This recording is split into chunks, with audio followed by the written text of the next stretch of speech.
Hello everyone and welcome to another Halloween Season review. Today I'm reviewing Sushi Go Spin Some for Dim Sum, the latest game coming out from Game Right Games on the Sushi Go line. We first had Sushi Go, which I think is at work somewhere.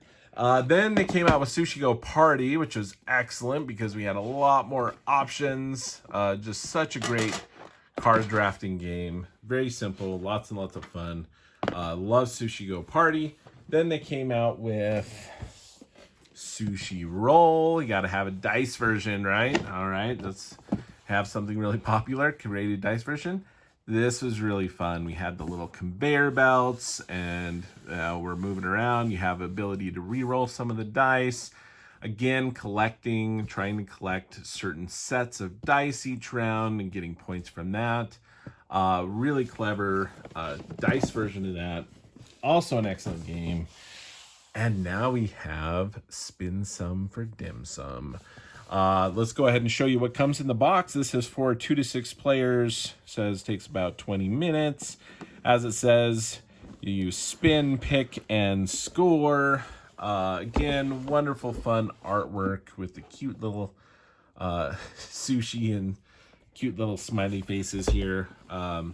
This one here, open it up, we have a fun little tray here. I grabbed some bags to put these in so they wouldn't go everywhere. So I just grabbed some plastic bags for the tokens. We have those. You have these circular cards, which we'll pull out here in a second. You have some circular chopstick tokens, as well as just some kind of player tokens here as well. Show that here. I've decided to keep the styrofoam. I don't know if it's a good idea or not, but just to keep everything secure. This is how it was packaged originally. The cards were in saran wrapped or plastic wrapped. Sorry about that. Plastic wrapped in the middle there. I'm trying to remember. I think I punched these out. I think they were in cardboard sheets, but now I can't remember fully. I think they were. Punched them out and into there.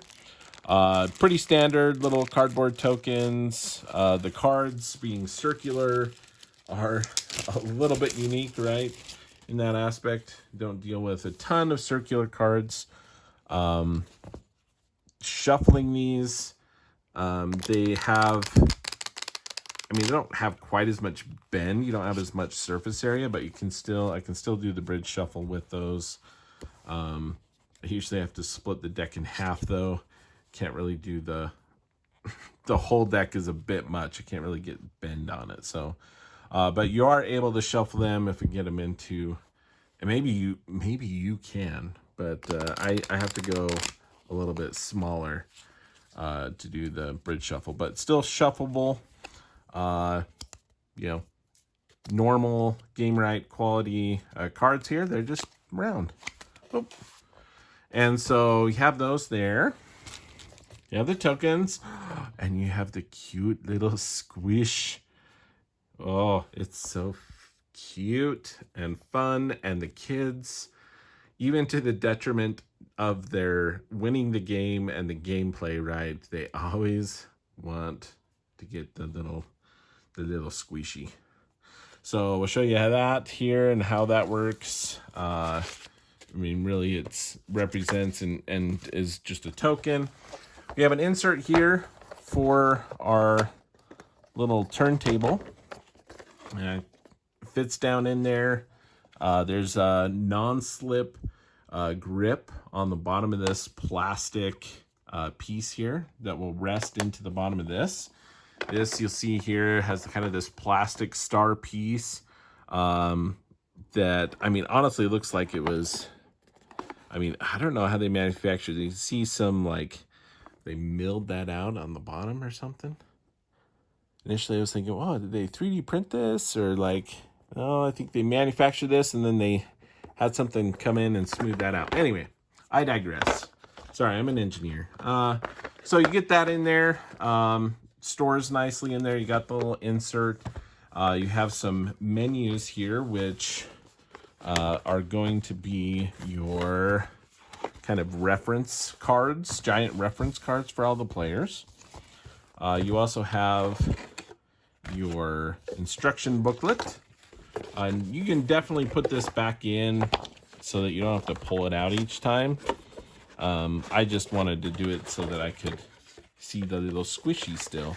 Because if you package this in at the top, you're going to cover the little window, right, to see the little squish. So anyway, so you got the rules down there. Had that in the bottom there. Obviously, you got the cute little artwork everywhere. Really, really fun there. These reference cards are really just a cardboard. Pretty nice reference cards here, nice and big. We have all the different cards that you're collecting.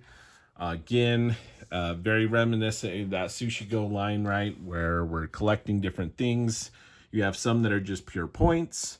You have points per sets of 2. This egg tart gives you points total. So if I have 1, it's 1 point, and so on. If I'm able to get, what is that, 5? 1, 2, 3, 4, 5 of them. That would be 15 points total for the 5 of them. I have shrimp dumplings, so you get 7 per set of 3. Turnip cakes are 2 points each. If you have an odd number, we have the shumai dumpling, which is 12 points per set of 4. And we have the steamed bun, which allows you to get a little squishy steamed bun here. Whenever you get that card, you're able to get this. Also, 3 points, whoever has the most at the end of the game, and -3, whoever has the least. But then you get to take this squishy bun, which is, I'll talk about that, using that, very beneficial to have power that helps you in the game. There's some special plates that gives you 4 points if you have what's shown on there. So not only would these other cards score points according to, normally, but if you're able to get 2 of the shumai dumplings and 2 of the tarts, this will give you 4 points for that. Chopsticks are also 1 point for every 2 tokens, if not used, but the chopsticks are also available to help you in moving this around. So what's the setup and gameplay like for Spin Some for Dim Sum? Put this in the middle. We have these, the stack of cards. Basically, there's 6 different locations for each of these. And so what you need to do is try to split these up as evenly as possible into the different things. The easiest way to do that I've found, right, is you want to split in half, and generally split in half again. And now we have 4. No, this is a terrible way to do this. I didn't even think about that. Like, what? He's an engineer? Yeah, I wasn't thinking. Because now the piles aren't even. So now we even these out. So you're trying to find basically 6-ish, generally the same level. Something like that. Doesn't need to be exact. But you're trying to get 6. It's like I started this beautiful idea and was like, oh no, this is not going to be what we wanted. But we got there. So you do that, you shuffle them up, then you separate them out, and then each of these will go face up into each of these trays. And that's one of the important elements. The little squishy dim sum will go in the middle, or the steamed bun there will go there. Then the players have each of these little plates that correspond to the color of their board as well. And what you want to do is you're going to place these little things in front of each of the trays. So this works well because, number one, you may not be able to, according to your seating arrangement, sit directly in front of one of these little baskets. So having this designates, hey, this is the one that's, quote, in front of you, right? This is your basket. And so we have those lined up, a 4-player game. You have that chosen. Obviously, you want to kind of be spread out as much as you can, go throughout that. And you're set up and ready to go. Everyone starts with a certain number of chopsticks as well. You get 4 of these. 1, 2, 3, 4. And the gameplay is very, very simple. The rule book does a great job. We have a scoring guide here, which is just a repeat, really, of our menu, right? It has a little bit more detail on some of those, but basically you have that. You have a scoring example on the back. You have an overview, the setup, and the how to play. But the game is very, very simple. On your turn, you either take the card in front of you, or you can spend chopsticks to spin, and every card that you choose not to take, you have to spend a chopstick. So let's say I want to get the steamed bun there. I would place the chopstick, and then I would turn this, and it kind of has little designated stopping spots, but you turn it until it's in front of your plate. If I wanted another card, I could put another chopstick and continue to spin. But I just spent 1 chopstick there, and I got my very first steamed bun, which again, if I have the most, will give me 3 points. And if I have the least, it would be -3. So at least I grabbed 1 early on. The menus, you can also, the other thing about this is you'll see these little circles, little places. The idea is you could, as you collect these cards, you'll place them in front of you at these different locations, because the game ends once everyone has filled all of their spots. So we have 1, 2, 3, 4, 5, 6, 7, 8, 9, 10, 11, 12 spots. So everyone's gonna have 12 turns choosing one of the cards from the tray and adding it to their tableau, their area. Okay, so you're collecting these. Now, whenever you take this, I get the steamed bun. If it's in the middle, I just go ahead and collect that, place it in front of me. If another player has it, I will actually take it from them before they have a chance to use it. Now, so you want to hold on to it until you want to use it, but you also want to use it before you lose it, kind of a thing. So as the turns go around, people might take other cards, whatnot. What this does is it allows you, if you spend it, you use it, which this itself is no points at the end of the game. It does break ties, so I will say that. So let's say at the end of the game, if I had let's say I had 3 of these and someone else had 3 of these. If at the end of the game I still had the squishy steamed bun, that would break the tie and I would have the most and get that. But what I can do is, instead of spending chopsticks, so let's say I really want this and it's clear across the way, or maybe even it's just a tart and I'm out of chopsticks or something, you can spend this and spin this to wherever you want and collect that card from the middle. And that's basically it. You go through there as you go along. I don't want that. I want this one here because I'm going for my steamed buns. And the game progresses. Now, whenever something is, when you go to collect something and there's chopsticks on it, you get to collect that card and all the chopsticks that have been placed on it. So that's how you can get some more chopsticks. And that's the game of Spin Some for Dim Sum. Very fun. It's interesting because everyone's dealing with the same selection at one time.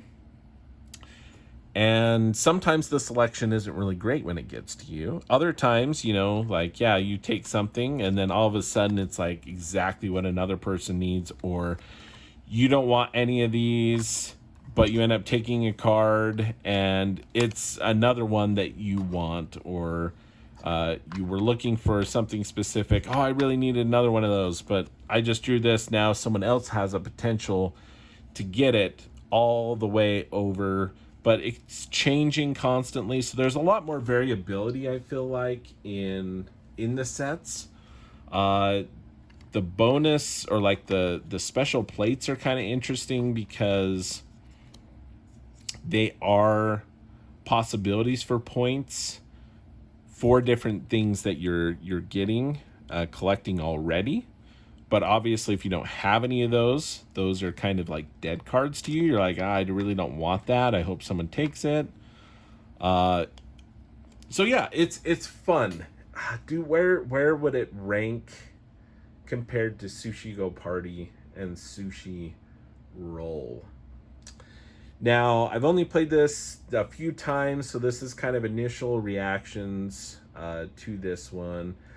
I think it's fun. I like the concept. I think the different kind of drafting mechanic here is interesting, where we're all basically choosing from a similar selection of cards. Again, only switched out as cards are taken. There's a change of one card each round. There's certain cards that they may pile up with some chopstick tokens, and maybe you get to the point where, man, I really need more chopstick tokens. I'm going to spend one so that I can get this and get 3 more tokens. So there's kind of that element. This is really fun. It's interesting with playing with kids. You kind of run into that where it's like, oh, I want all the dessert cards, and I want to have the most of dessert cards. And so they have fun and they want to get that, and they feel great that they accomplished that, but it's not always the best way to actually win the game, right? So there's some element of that, right, with this, of like, oh, I want to get the squishy. And no matter what, like if the squishy comes up, the kids are like, I must have the squishy. So there's kind of that element of like, yeah, it's exciting and it's cool to get that, but it's not always maybe the best thing to do strategically if you want to win the game. But the kids have had fun with it. So I think the new drafting mechanic is very kind of cool and unique there. It does lead itself, I think, to being a little more prone to some luck, or like frustration of like, I don't, not getting anything that I want. And then something comes up that I want, and then someone takes it before I have a chance to get it. And so there is some of that. I think it would be cool if there was some element of like spending chopsticks to look at the top, 3 cards of a deck in front of you, or 5 cards or something, and choose one. I feel like that could be a cool house rule or different thing. Like spend 4 chopsticks. You can save up your chopsticks, spend that, look through a deck of 4 to select one card, put them back, and then spread those chopsticks over all the other things. I don't know. Just something that I thought as we were playing was like, oh man, how would you even provide more of an opportunity for getting that last card that you need, right? So some of these, again, I feel like maybe more. You have that in Sushi Go and Sushi Roll and those things where you're like, oh, I really need another one of these. But I mean, a set of 3, 7 points. Again, we're collecting 12 cards. And yeah, there's definitely, if you're trying to go for this set of 4 or 3, that can be pretty challenging, right? And so there's, I don't know, some element of that where I'm like, oh, I wish there was a way that you could do that. But really, really fun. But I think some people will run into that and be like, okay, I have to take this card, or spend tokens to get something that I don't really want, but it's better than what was in front of me. So that's always, that's not always the greatest feeling, but it's different than the other games and how you're collecting that. And I think it's unique, it's fun. So right now, I think Sushi Go is still up there, and I like the dice game a lot, and I enjoy this one too. I don't know if I enjoy this one as much as the others currently, um, but I think it's a great addition. It's a great Sushi Go feel to the game, but still introducing something new in how the cards are drafted, and it's a fun kind of mechanic that goes with it as well. Again, this could have been a cardboard token, but making it a little squishy thing, add some excitement, especially playing with family, little kids, and so that's been fun too. But that is Sushi Go Spin Some for Dim Sum. If I game right, this again is 2 to 6 players, and again plays fairly quickly. The gameplay is not complicated, right? We're just taking a card or spinning chopsticks to spin it. Everyone picks up on it very quickly, and yeah, it's been a great addition to the Sushi Go line. I saw it, was like so excited to get it to the table, and it didn't disappoint. It's really fun, great addition. And that is Sushi Go Spin Some for Dim Sum, and that is how Lou sees it.